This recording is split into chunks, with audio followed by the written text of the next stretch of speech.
It's the Ralph Nader Radio Hour. Stand up, you've been sitting way too long.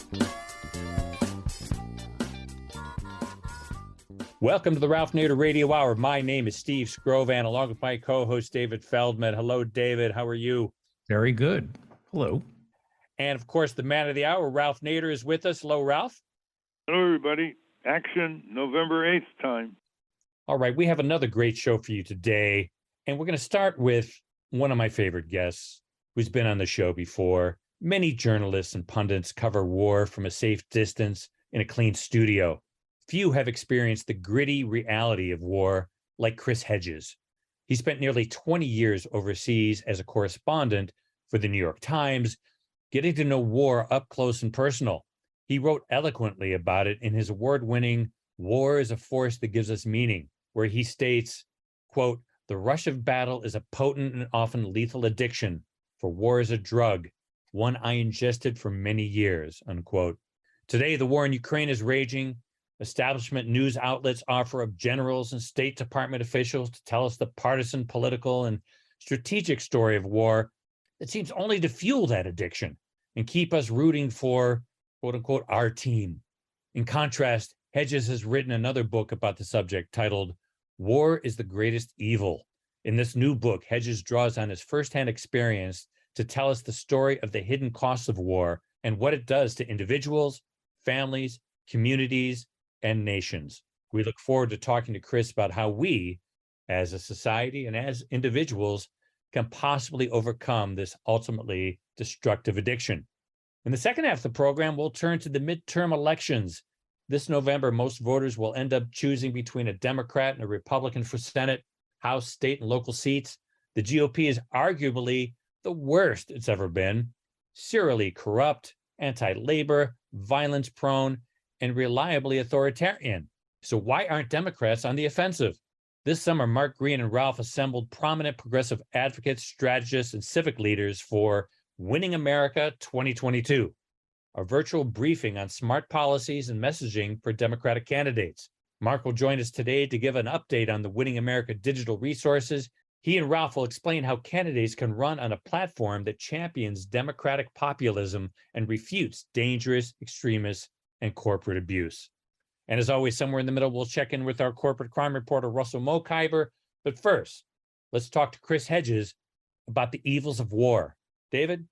Chris Hedges is a Pulitzer Prize-winning journalist who spent nearly 2 decades as a foreign correspondent in Central America, the Middle East, Africa, and the Balkans. He's the host of The Chris Hedges Report, and he is a prolific author. His latest book is out now from 7 Stories Press, The Greatest Evil is War. Welcome back to the Ralph Nader Radio Hour, Chris Hedges. Thank you. Welcome back indeed, Chris.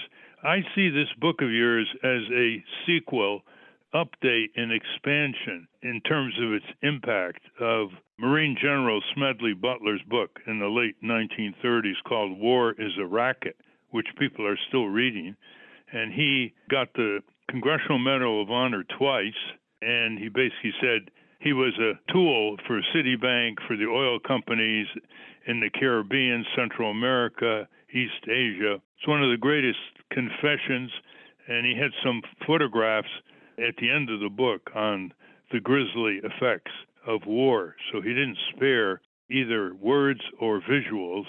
And your book is an expansion of that theme. And as I said to you earlier before the program, Chris, I want our listeners to know that there's no way to paraphrase what Chris has written. So I've asked Chris to read 2.5 pages at the beginning of his book, The Greatest Evil is War, and then we can discuss the book and its impact. And I have some interesting comparisons for you, listeners, to show that ultimately the problem is that the people of this country are not applying their value systems into the realm of politics and economics. Go ahead, Chris. Thanks, Ralph. Preemptive war, whether in Iraq or Ukraine, is a war crime. It does not matter if the war is launched on the basis of lies and fabrications, as was the case in Iraq, or because of the breaking of a series of agreements with Russia, including the promise by Washington not to extend NATO beyond the borders of a unified Germany, not to deploy thousands of NATO troops in Central and Eastern Europe, and not to meddle in the internal affairs of nations on Russia's border, as well as the refusal to implement the Minsk peace agreement. The invasion of Ukraine would, I expect, never have happened if these promises had been kept. Russia has every right to feel threatened, betrayed, and angry. But to understand is not to condone. The invasion of Ukraine under post-Nuremberg laws is a criminal war of aggression. I know the instrument of war. War is not politics by other means. It is demonic. I spent 2 decades as a war correspondent in Central America, the Middle East, Africa, and the Balkans, where I covered the wars in Bosnia and Kosovo. I carry within me the ghosts of dozens of those swallowed up in the violence, including my close friend, Reuters correspondent Kurt Schork, who was killed in an ambush in Sierra Leone with another friend, Miguel Gil Moreno de Mora. I know the chaos and disorientation of war, the constant uncertainty and confusion. In a firefight, you are only aware of what is happening a few feet around you. You desperately and not always successfully struggle to figure out where the firing is coming from to avoid being hit. I have felt the helplessness and paralyzing fear which, years later, descend on me like a freight train in the middle of the night, leaving me wrapped in coils of terror, my heart racing, my body dripping with sweat. I have heard the wails of those convulsed by grief as they clutch the bodies of friends and family, including children. I hear them still. It does not matter the language: Spanish, Arabic, Hebrew, Dinka, Serbo-Croatian, Albanian, Ukrainian, Russian. Death cuts through the linguistic barriers. I know what wounds look like: legs blown off, heads imploded into a bloody, pulpy mass, gaping holes in stomachs, pools of blood, cries of the dying, sometimes for their mothers, and the smell of death, the supreme sacrifice made for flies and maggots. I was beaten by Iraqi and Saudi secret police.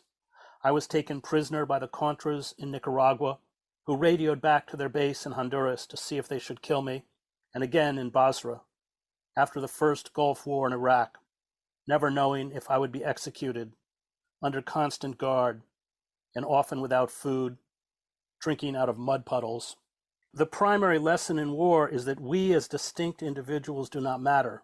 We become numbers, fodder, objects. Life, once precious and sacred, becomes meaningless, sacrificed to the insatiable appetite of Mars.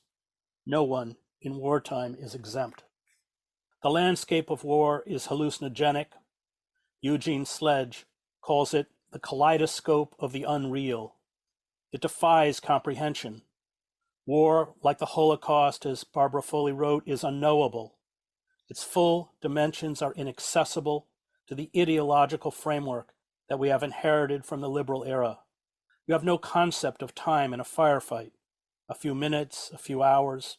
War in an instant obliterates homes and communities, all that was once familiar, and leaves behind smoldering ruins and a trauma that you carry for the rest of your life.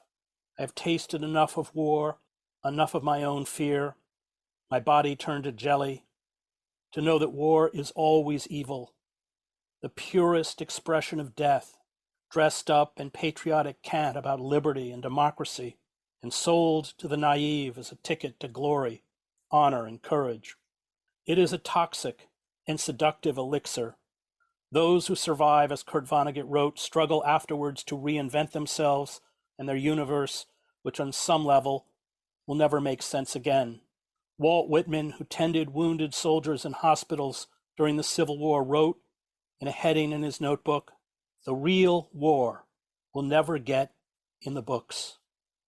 Its interior history will not only never be written, Whitman argues, its practicality, minutiae of deeds and passions, will never be even suggested. Listeners, I just want to give you some comparisons here. This book came out, Seven Stories Press. But they do use Random House as a distributor, so they can get into all the bookstores if there are orders, and they can get into all the online vendors as well. A book that came out in 2012 and 2013 called American Sniper, which is a book by an expert sniper for the U.S. military in Iraq, and it was turned into a movie. And 10 years later, on Amazon, it ranks ahead of Chris Hedges' book. This is just an example that bloodthirsty military action books sell far more than books that challenge the grisly evil and crimes of war. It's books of aggression, violence, military prowess that gain the bestseller list. You've analyzed the public attitudes on this and thought about it. Why do you think this is so? It's so contrary to the survival instinct of human beings. Because those books are a celebration of us as a people, as a nation, and challenging that self-exaltation, which books like mine do, is unpleasant because it forces us to ask questions about ourselves and our nation that are deeply troubling and uncomfortable. And people prefer the self-adulation, the self-adulatory myths. This is what every war movie that Hollywood makes, Saving Private Ryan, I mean, it doesn't matter what it is, they prefer that self-adulation because in the end it's really a celebration of us. I think that's why. Do you think it's also that the warlike forces in our society have seized the symbols of patriotism? They've seized the flag, they've seized the anthems, they've seized the awards. There's a Congressional Medal of Honor for soldiers involved in war. There's not a Congressional Medal of Honor for the peacemakers, the conflict avoiders. And once they control that meaning of patriotism, it becomes an intimidating factor.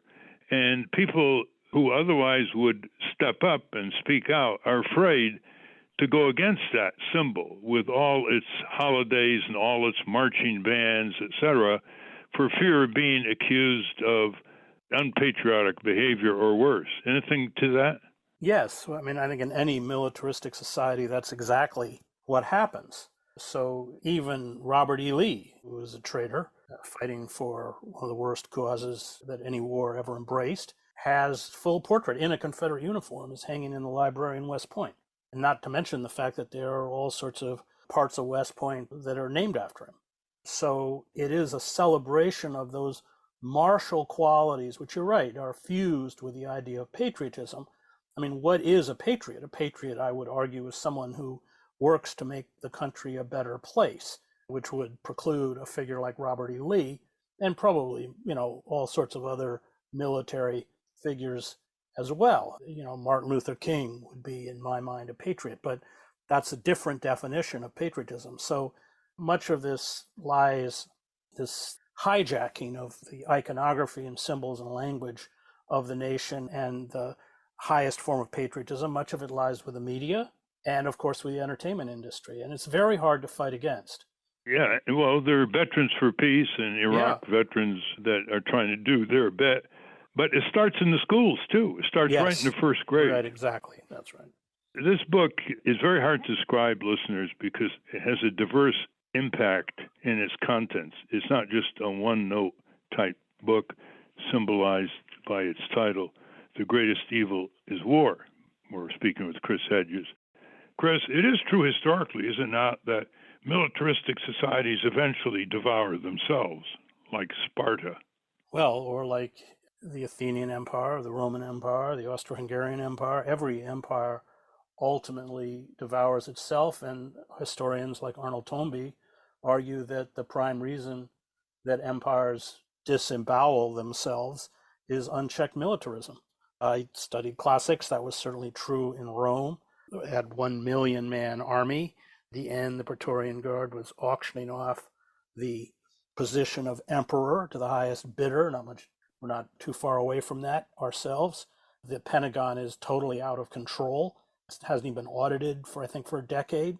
Every year it gets more money, sometimes it even asked for, and it's consuming not only consuming tremendous amounts of resources, I mean, technically it's half of all discretionary spending, but when you add other programs, veteran affairs, nuclear and everything else, it's much more than that. And of course, it's prosecuting one military debacle after another, going all the way back to Vietnam, and they're never held accountable. So that is traditionally how empires, well, one of the major factors. I mean, depletion of natural resources, of course, is often another, but that unchecked militarism is cancerous to a civilization, and it overreaches in the end. So as it decays, as we have decayed, it engages in more forms of military adventurism in an attempt to reclaim a lost hegemony and a lost glory and a lost power. I mean, this was certainly true in Athens and the disastrous invasion of Sicily. I think their whole fleet was sunk. So we are following that very familiar trajectory. This is why Karl Liebknecht, a socialist German leader in World War I, quite astutely called the German military the enemy from within. And I would argue that that's an appropriate way to characterize the military-industrial establishment in the United States. It's certainly drawn trillions of dollars over the years, trillions and trillions of dollars from the necessities of our domestic society, from the public works, the infrastructure, the schools, the public transit, the community health clinics, the public libraries, bridges, highways, soil conservation, the whole pollution control investment, now climate disruption, and foreseen pandemics, which we have starved the budgets of both the CDC and the World Health Organization. And I think a lot of our listeners may not know that the main reason we didn't get universal health insurance under Lyndon Johnson and got Medicare and limited Medicaid was because of the money we were spending on the Vietnam War, which was a criminal war of aggression as well, and never declared by the Congress. What, Chris, would you like to highlight before we conclude? And we really would like another program more extensively, because I know we're going to get a tremendous reaction from our listeners. What points would you like to make briefly? I would highlight the chapter of the Pimps of War, because this is this coterie of groups and individuals, and I dealt with them all the way back I covered the war in El Salvador for 5 years.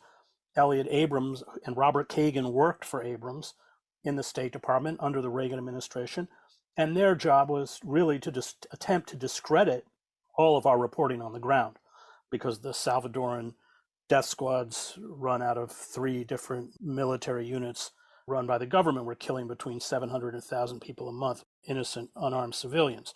So the war industry has perpetuated these people. It doesn't matter how many times they're wrong. They're wrong about Iraq, wrong about Libya, wrong about Afghanistan. And their think tanks, Project for the New American Century, American Enterprise Institute, Foreign Policy Initiative, Institute for the Study of War, Atlantic Council, Brookings Institutions. It's kind of like this mutant strain of an antibiotic-resistant bacteria we can't get rid of. And these people are on the airwaves.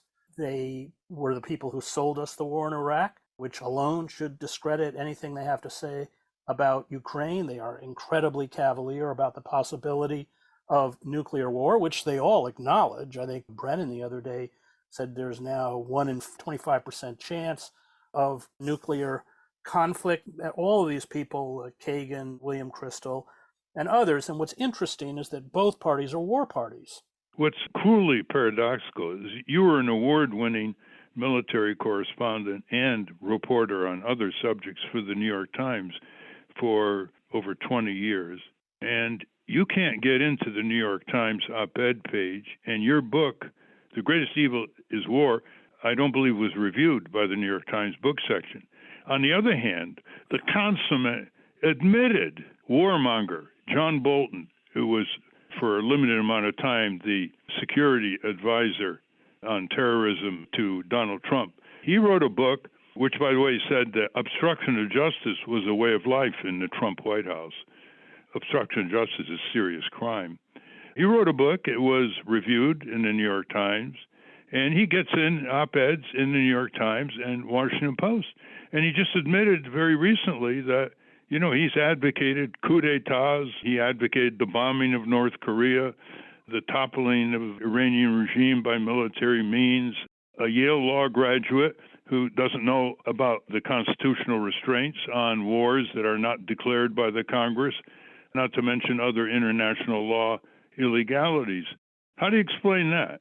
Well, having worked at the New York Times, it is a newspaper that will cater obsequiously to the centers of power and is extremely reticent about challenging those centers. It may critique the excesses of power, but it will never critique the virtues of power. And so if, as a writer such as myself, goes after the structural injustices and inequities, which include the rise of the military state, then you crossed a line they're very hesitant to embrace because of the blowback. So there's no blowback for being nice to John Bolton. There's quite a bit of blowback for, I mean, you're virtually banned from the Times. When I worked at the Times, they wouldn't even put Chomsky's name in the newspaper. It's not written on a wall. It wasn't a rule, but everybody knew, even if it was about linguistics. So there's a very insidious form of censorship. The war industry is a large advertiser, especially on the television networks. And so who do you see talking about war? It's always former intelligence officials, Brennan, Clapper, former generals. And let's not forget, these people, although it's not disclosed, are sitting on the boards of companies like Raytheon, raking in lots of money. I mean, they have a kind of personal interest in perpetuating war because they make money off of it. Butler pointed that out. Yeah, one of the only deviations from the blackout of Noam Chomsky by the New York Times was a recent lengthy interview by Ezra Klein of the New York Times on his podcast. He had Noam Chomsky on for an hour. Last question is, how do you get people to impress upon their senators and representatives? Because it's all, the peace movement has got to begin turning Congress around. And that's where the appropriation funds, that's where the neglect of saying there's going to be no war without a declaration from Congress comes from. How do you get them to focus on their senators and representatives? They're back home now. They're shaking hands. They're going to events prior to the November election. This is a good time to get to them. And we have a Congress club with several hundred members who are supposed to be even more keen on impressing the many issues on this program on their two senators and representatives. How would you arouse them even more about focusing on those 535 members who represent and control the sovereign power delegated to them by the people, and who so often have turned this sovereign power against the very people themselves? Let's say you were on a stump and you had 1 or 2 minutes to convey a motivational expression. Well, the Democrats have to be held accountable because they are culpable. And I think we saw tremendous opposition to the Iraq War, hundreds of thousands of people in the streets. It wasn't particularly well covered, but they were there. And then to elect Kerry, who kind of out-Fallujah'd George Bush, remember, saluting, he wouldn't have withdrawn. Everybody stopped standing up against the war industry because they thought electing Kerry would somehow make things better. Democratic administrations are wholly in lockstep with the Republicans on militarism, in some cases even worse because they provide more cover. We've given $50 billion, I think is the amount now, to Ukraine. I mean, the whole State Department budget is only $60 billion. And not to mention how that's about 5 times what we give to the EPA. So we have to hold those who prosecute permanent war, Democrat or Republican, accountable. And I think that by surrendering to a Democratic administration in the idea that it's the least worst, we weaken our power and our credibility. Not to mention inadequate budgets to head off future pandemics and to deal with the present COVID-19 pandemic. That Congress has sat on, mostly the Republican opposition, I might add. So, well, listen, we've been talking with Chris Hedges, author of this concise, pulsating, fact-based book, The Greatest Evil is War. The Greatest Evil is War by Seven Stories Press. Start discussions around it in the neighborhood. Listeners, send copies to your library and schools. It's a readable book. It's not huge. It can be read in a few hours, and it will never put anybody to drowsiness. What's the best way to reach you? chrishedges.substack.com. That's chrishedges.substack.com. And you also go around and you deliver speeches to various groups in the U.S. and Canada, and they're always very, very well attended. So keep doing what you're doing, Chris, and to be continued. Thanks, Ralph. Thank you very much, Chris. Thank you, Ralph. We've been speaking with Chris Hedges. We will link to his book, The Greatest Evil is War, at ralphnaderradiohour.com. Up next, Mark Green joins Ralph to share winning strategies for Democrats. But first, let's check in with our corporate crime reporter, Russell Mokhiber. From the National Press Building in Washington, D.C., this is your Corporate Crime Reporter Morning Minute for Friday, October 28, 2022. I'm Russell Mokhiber. Cosmetics company L'Oreal is being sued over claims that its chemical hair straightening products put women at increased risk of uterine cancer. That's according to a report from CNN. Civil rights attorney Ben Crump filed a lawsuit last week in Illinois on behalf of a 32-year-old Missouri resident, Jenny Mitchell, claiming that Mitchell's uterine cancer was directly and proximately caused by her regular and prolonged exposure to phthalates and other endocrine-disrupting chemicals found in defendants' hair care products. As most young African-American girls, chemical relaxers, chemical straighteners were introduced to us at a young age, Mitchell said. Society has made it a norm to look a certain way in order to feel a certain way, and I am the first voice of many voices to come that will stand up to those companies and say no more. For the Corporate Crime Reporter, I'm Russell Mokhiber. Thank you, Russell. Welcome back to the Ralph Nader Radio Hour. I'm Steve Scrovan, along with David Feldman and Ralph. Our next guest is going to talk to Ralph about how Democrats can mount a winning platform this November. David? Mark Green is a former Nader's Raider who ran Public Citizens Congress Watch for 10 years and was elected New York City's first public advocate. He is a prolific author and has collaborated with Ralph on Fake President, Decoding Trump's Gaslighting, Corruption, and General Bullshit, and Wrecking America, How Trump's Law-Breaking and Lies Betray All. Welcome back to the Ralph Nader Radio Hour, Mark Green. Oh, thank you. I'm delighted you asked me back. I passed the test, apparently. And thank you, Ralph, for having me here. Yeah, welcome back, Mark.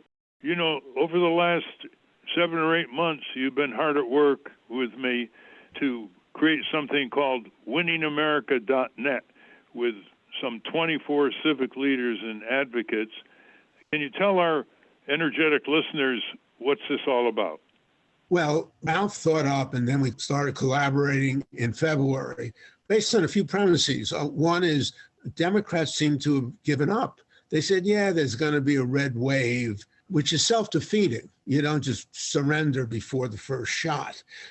Second, we were approaching a almost culminating battle between democracy and autocracy, but Democrats didn't seem that alarmed by it. They were too complacent. Third, while Democrats, you know, in my view, I'm a lifelong Democrat, have by far the best policies for families in the last year, in the last 100 years, somehow right-wing Republicans were having winning messages for these 5-second voters, woke, cancel, grooming, you name it. That was an irony that was intolerable. And finally, I've been a candidate a lot. Candidates are in their own silos. They don't listen to allies often, so busy raising money. And so Ralph and I recruited 25 or so of the best public advocates and civic leaders in the country to give their advice in language and policy to candidates. Not that we know better, but no one knows more than everyone. And we wanted to plug in that way. But unfortunately, although there are so many major redirections, changes, reforms that the Democrats could use, for whatever reason, the media, attention span, the Republican strategists, it's coming down in the last 10 days to 3 issues: inflation, crime, by which they mean, the Republicans mean street crime, not corporate crime, and abortion. Let's take your cue on this. How would you throw it back on the Republicans on inflation, and then we'll go to crime and the abortion issue? Sure. I would add simply a fourth, which is they're trying to shred democracy, reduce voting, which is why we're losing on money issues in the Hill, like minimum wage and child tax credit. Yes. So first, market-driven prices are too high. but democracy is priceless.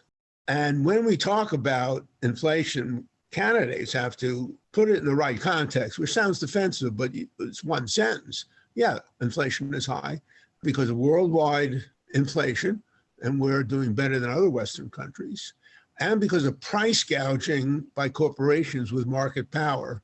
Congresswoman Katie Porter said half of the inflation is due to monopolistic practices. Of course, the pandemic, supply chains, and of course, Putin's war in the Ukraine. And we have to put the blame where it is deserved and always compare the economies of Trump and Biden. Scientifically, they're the best we got in terms of coming to an economic solution. And this is like comparing the Houston Astros and AAA team. Biden's economy and his smart spending on social programs has taken us out of Trump's deep recession, costing trillions of dollars and millions of jobs. And Trump ended up, as the first president since Hoover, to preside over an economy with fewer jobs than he began. And Biden has had record job growth per month. Now, the Democrats, Ralph, made a rhetorical mistake. They're too cautious. They're too shy. We have too many Chris Coons and not enough Elizabeth Warrens. And so they haven't fought back, fearing that by talking about inflation, it's their issue. Well, nothing can't beat something. You got to stay on the offensive and propose why they caused the inflation. They're wrong. And our economics can reduce prices and reduce costs. And Biden and the Congress's Inflation Reduction Act is reducing the cost of drugs, energy, health premiums, for example. And the Republicans are blocking all of it. So we have to contextualize inflation and then turn and pivot and blame those who are causing it and those who, Pete Buttigieg on Stephen Colbert this week said, can anyone name 5 things Republicans want to do about inflation other than talk about it? 3 things? 1 thing? That's right. Yeah. I would add the U.S. government doesn't sell autos, Right. gasoline, drugs, food. Corporations do. They're the ones that set the price. And Republicans, if you want to do something about that, you want to do wage price controls, that throws the Republicans on the defensive. Let's go to the crime issue. They never talk about the distinction between street crime and corporate crime. Corporate crime taking far more lives, far more disease, far more injuries, and, of course, far more billions of dollars in corporate crime fraud than even street crime. So tell us about what the Democrats should respond to this. They seem to be like a deer in headlights. Well, if you're in a debate and you don't have 20 minutes on the Ralph Nader hour and you have to answer, a quick answer is there's a bump up in the murder rates, but the party behind January 6th violence, apologists for the 139 cops who suffered at the hands of this Trump mob, the party who refuses really strong gun measures while AR-15s slaughter children. They're the last people to talk credibly about crime because they contribute to it. Your point about corporate crime is perfect. I am afraid that a lot of Democrats are worried that talking about that too much may hurt their fundraising. But even if they felt that, but they don't say it, it's 2 weeks to go. You got to tell the truth. Now, crime is always an issue. You know, if it bleeds, it leads. When any party is losing an election, they just start waving the bloody shirt and you can't stop them in a sense. But from 1980 to now, all crime has fallen by 2/3. And that doesn't satisfy anybody who's afraid to go out now.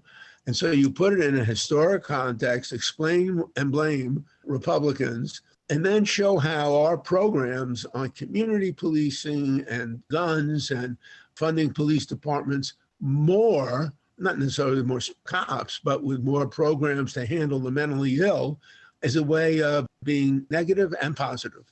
Even more, the latest data show that by far there are higher homicide and other violent crimes in states controlled by Republican governors and Republican legislatures. They don't want to mention that. Ralph, you're exactly right.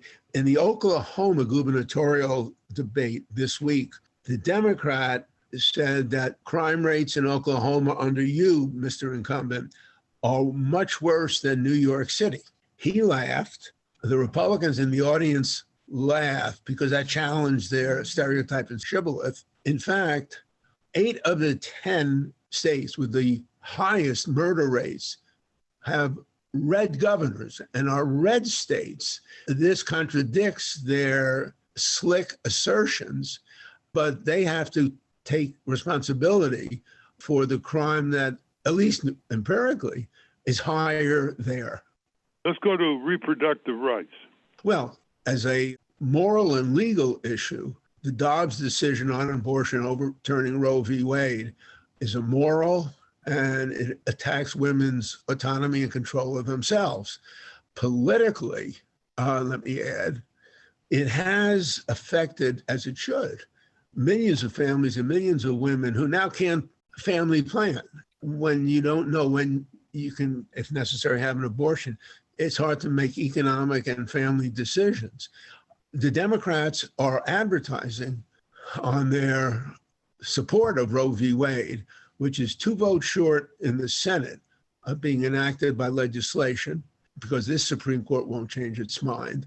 But they have to be more vivid. Look, the following is not pretty, Ralph, but since Republicans, are campaigning with the finesse of Russian foot soldiers, Democrats have to hit back. And there should be ads, maybe not with the exact name of the victim, but a woman in Idaho wanted an abortion. She was 14 years old. She couldn't get one. Her doctor hesitated, and she died. And that's because of the Republican murderous policies when it comes to helping people after they're born in social programs and before, if they can't carry to term. And so this is Handmaid's Tale. They are forcing girls and women to carry a thing in them, a potential child, because Amy Coney Barrett said, well, we need more babies for adoption. I mean, that's something that's straight out of 1984 and George Orwell.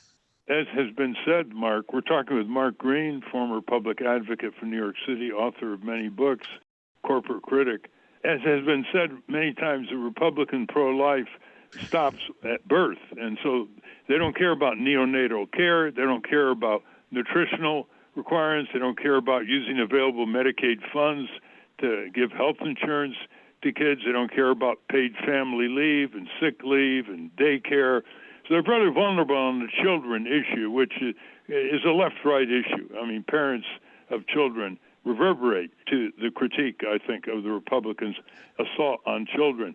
And not to mention climate violence and what the Republicans are doing day after day not to protect children and the country and the planet from the fossil fuel generated climate violence. Ralph, since we're in the final 2 weeks, although the Republicans have been lying about these issues for decades with Fox amplifying them, we have to make choices. And so we have discussed how undermining voting and democracy hurts economically families, like when it comes to minimum wage and child tax credits.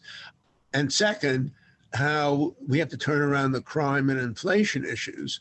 Third, though, is very simply Social Security and Medicare.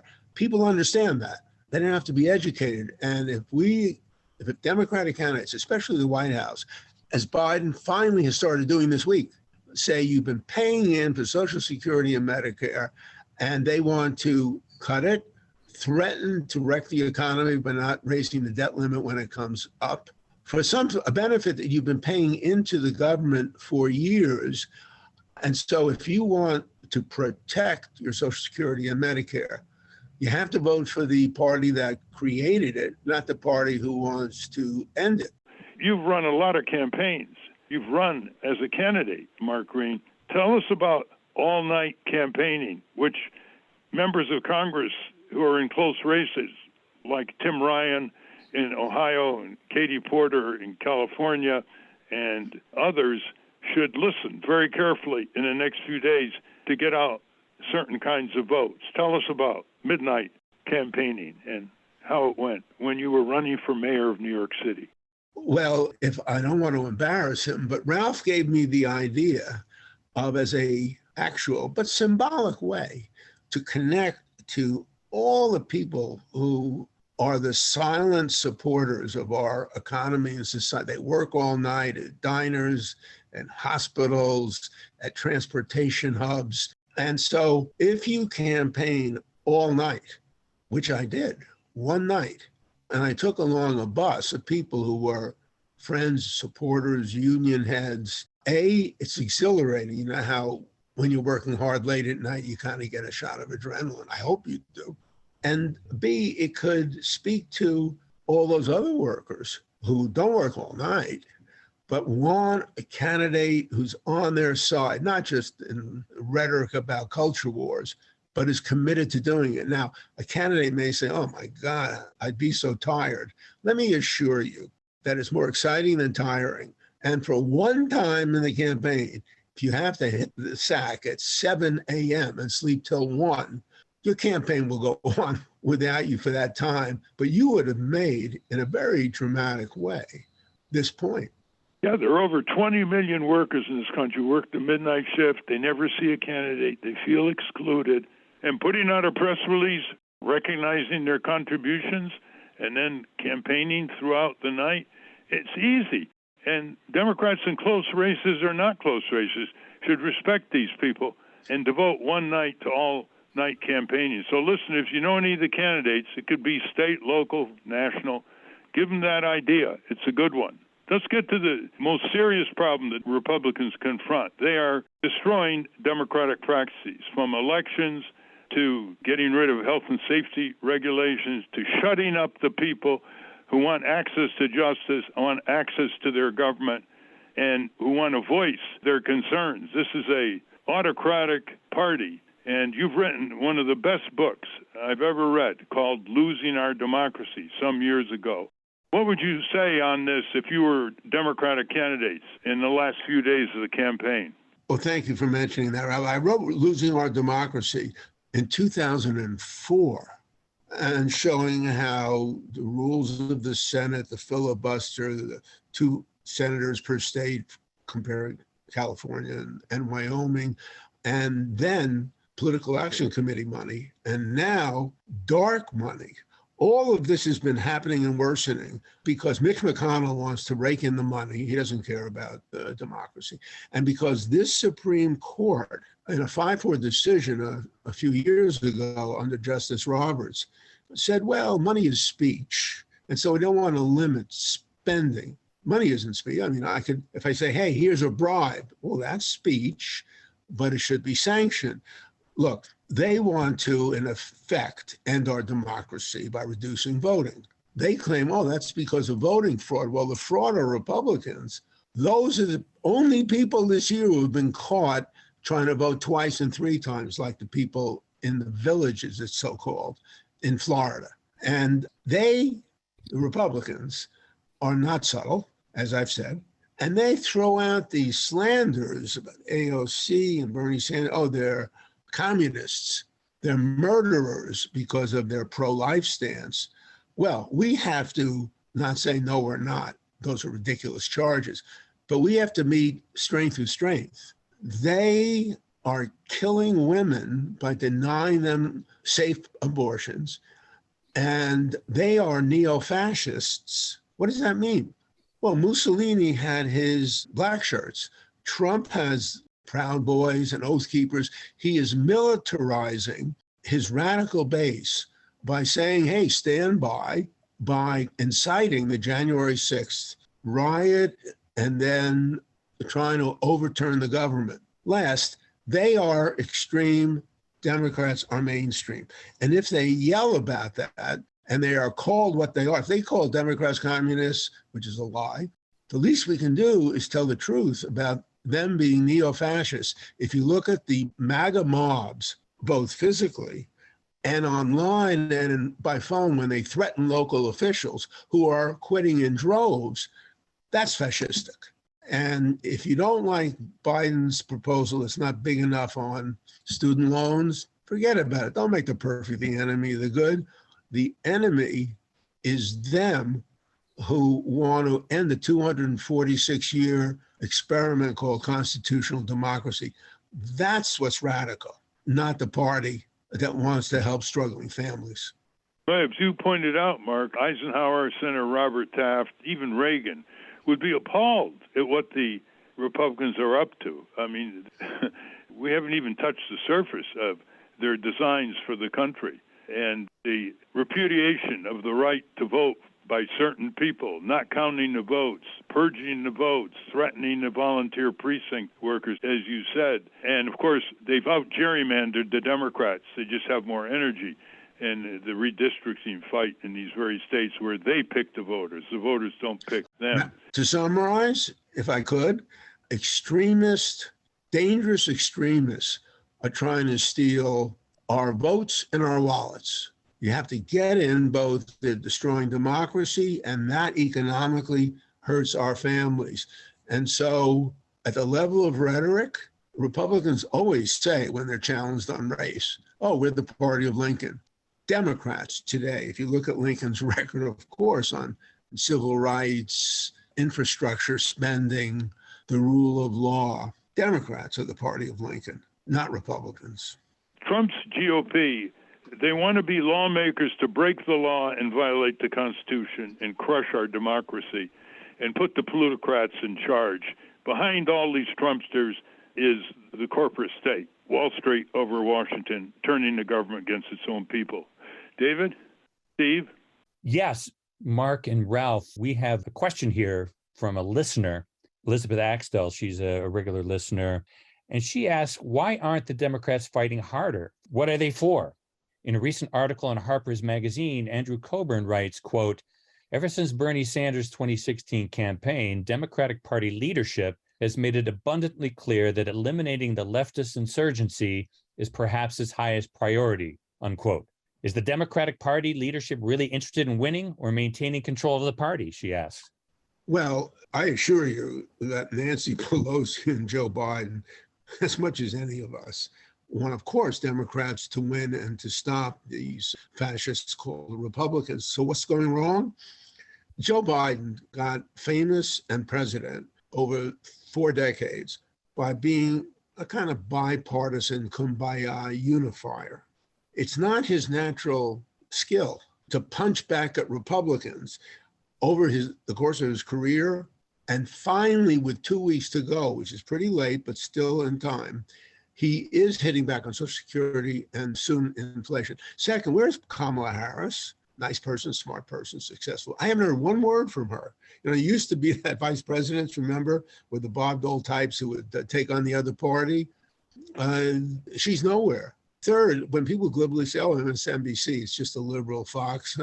Maybe I wish it were. Fox amplifies the lies and are penetrating the right-wing psychology of this cult called Trump, and that we don't have a comparable bullhorn. And so we're going to have to use our strength against their strength before it's too late.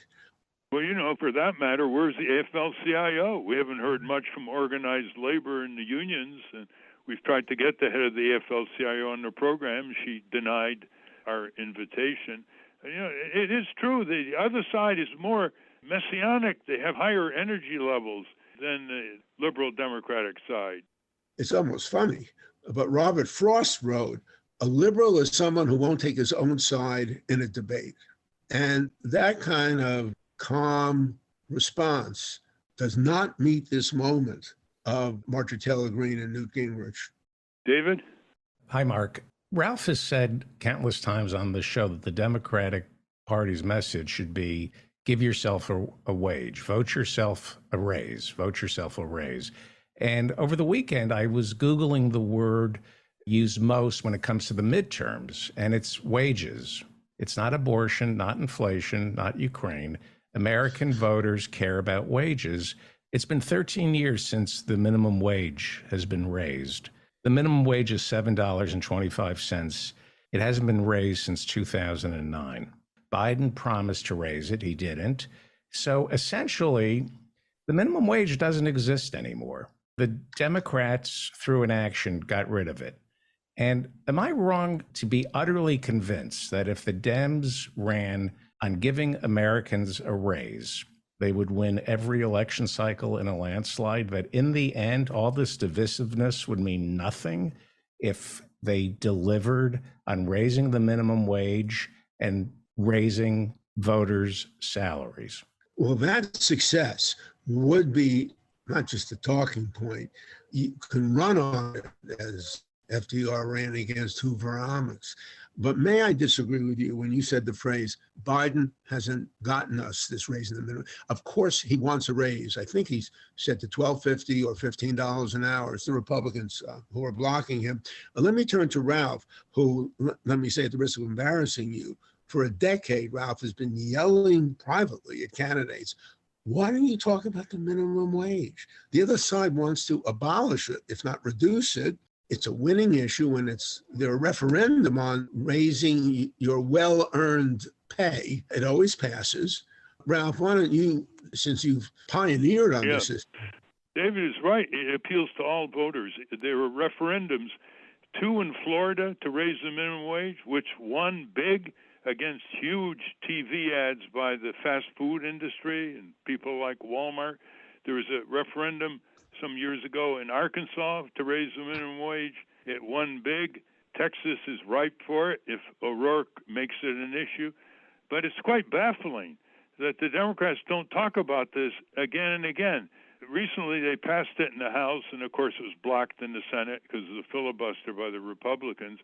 But they should talk minimum wage, $15. That's over 20 million workers would get a higher wage and put more food on the table. It's very frustrating for citizen groups on the outside to watch the Democratic Party not use all the arguments that they have for whatever inhibiting reasons they may have, as pointed out recently in a page 1 story in the New York Times. Steve? What has the response from party leaders or anybody in the party been to your proposals and your ways of countering the GOP? Well, the project at the start was endorsed by very prominent elected Democrats, Jamie Raskin, John Larson from Connecticut, Ralph's own district, Hakeem Jeffries of Brooklyn, the likely next Speaker of the House, depending on how things go. Senator Ed Markey and others said this is what we need. Second, the Democratic National Committee, which is rhetorically in the backwoods, they don't come up with much, and they should. They sent it, the full 80-page, 36,000-page report to all its candidates online and in print. And so I have seen phrases we've used now start coming up in campaigns. So we're not looking for credit. We're just looking to get through to candidates. Not that we know better, but we know something. And they have to grab every idea from their natural base, which are advocates and civic leaders who may say something that they haven't thought of as they frantically money raise. The report is winningamerica.net. It's going to be good for 2024. It's the voice of civic advocates who know how to talk to all the people, all the workers, all the patients, all the consumers. They don't just talk to liberal workers or conservative workers. And they need to have a voice. They need to have an impact on the electoral system. And Mark has worked so hard on this. So tell your people, listeners, to go to winningamerica.net. There's a long form, a short form, even there's a 2-page form if you want to forward it to whoever you think can use it. Thank you very much, Mark Green. Let's hope that our listeners spread the word and get more people to the polls. Otherwise, it could be a very grim evening on November 8th. Thanks, Ralph, for your leadership over time and your leadership on winningamerica.net. I've lost elections. You can lose an election. What's worse is the self-defeat. And if Democrats bellyache rather than pulling their friends and relatives to the polls and then having lunch after, having dinner after, so it's a community event. It's a cliche, but if all voters turn out 50% or more, which is what happened in 2018, Democrats win. If it's the traditional 37%, Republicans may win. The only way at the end that candidates and the public will pay attention with this avalanche of information hitting them, paid and free, is for the president to take the lead. He will get covered, he will get mimicked, and he's starting to change from his appealing temperament of being calm and personable to find his inner Harry Truman. We're out of time, unfortunately. Thank you very much, Mark, for your work and your contribution for winningamerica.net. Thank you, Ralph, for including me and speaking to you and the country. We've been speaking with Mark Green. We will link to Winning America at ralphnaderradiohour.com. So, Ralph, before we close, let's put in a plug for a Tort Law Education Day. Tell us about that. This is an easy one. Virtually, listeners, if you and people you know want a short course on tort law, you can't do better than logging in to tortmuseum.org. It's going to occur on Saturday, October 29th, 1 p.m. to 4 p.m. Eastern Time, with very concise and engrossing presentations by two prominent practitioners of tort law, two scholars of tort law, and I'll wind it up at the conclusion. You can do it wherever you are. It's tortmuseum.org, Saturday, October 29th. The law of wrongful injury affects everybody, one way or the other, and it's good to know what your rights are when that occurs. That's our show. I want to thank our guests again, Chris Hedges and Mark Green. For those of you listening on the radio, we're going to cut out now. But for you podcast listeners, stay tuned. We've got a lot of bonus material, and it's called The Wrap-Up. The transcript of this program will appear on the Ralph Nader Radio Hour website soon after the episode is posted. Subscribe to us on our Ralph Nader Radio Hour YouTube channel. And for Ralph's weekly column, it's free. Go to nader.org. For more from Russell Mokhiber, go to corporatecrimereporter.com. The American Museum of Tort Law has gone virtual. Go to tortmuseum.org to explore the exhibits, take a virtual tour, and learn about iconic tort cases from history. And Saturday, October 29th, is Tort Law Day. Visit tortmuseum.org to view the program, register for the free virtual event, and join Ralph for an afternoon of education and inspiration. That's at tortmuseum.org. To order your copy of the Capitol Hill Citizen, Democracy Dies in Broad Daylight, go to capitolhillcitizen.com. The producers of the Ralph Nader Radio Hour are Jimmy Lee Wirt and Matthew Marin. Our executive producer is Alan Minsky. Our theme music, Stand Up, Rise Up, was written and performed by Kemp Harris. Our proofreader is Elizabeth Solomon. Our associate producer is Hannah Feldman. Our social media manager is Stephen Wendt. Join us next week on the Ralph Nader Radio Hour. Thank you, Ralph. Thank you, everybody. I'm only trying to school you. Listen to me, people. Do you understand? We gotta stand up. Oh, you've been sitting way too long.